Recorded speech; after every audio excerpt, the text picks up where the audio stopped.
wasn't until mid-December that we passed the Corps of Engineers spending bill, and literally within about 48 hours, so once that was done, the Corps said we've got some money to open up the St. Joe Harbor. I just had a meeting with the county officials, just literally since the harbor's been closed for about a month.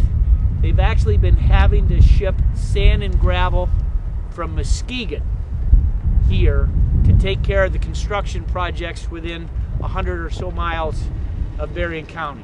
It's enormously more economical to do this by ship. It's better than 600 miles per gallon per ton is what you're able to get.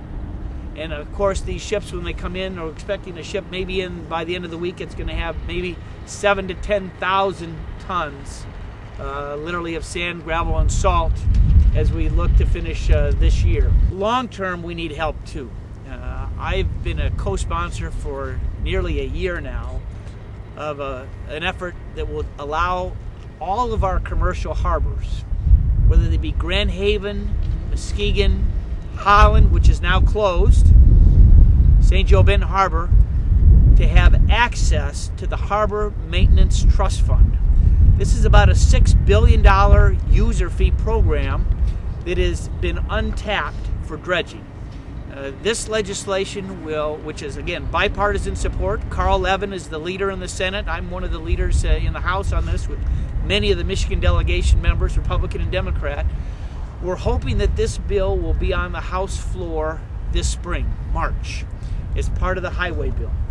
And if we're able to get that passed and signed into law, there's a pretty good chance that we'll be able to spring money from that trust fund, which is already being collected, to make sure that important commercial ports like this one and all along the Great Lakes will be open. We know that it is so important as it relates to jobs in the economy. For any construction project, it's so much more economical to have it come by ship than it is by the heavy-duty trucks that are much more expensive, as we've been seeing now just in this area coming down from Muskegon. A couple of years ago, I was here when we got the emergency dredging. Literally saw the first boat come in with sand and gravel, unload right where we're standing, and 2 hours later, that same sand and gravel I saw being poured on the expansion of I-94 in Kalamazoo.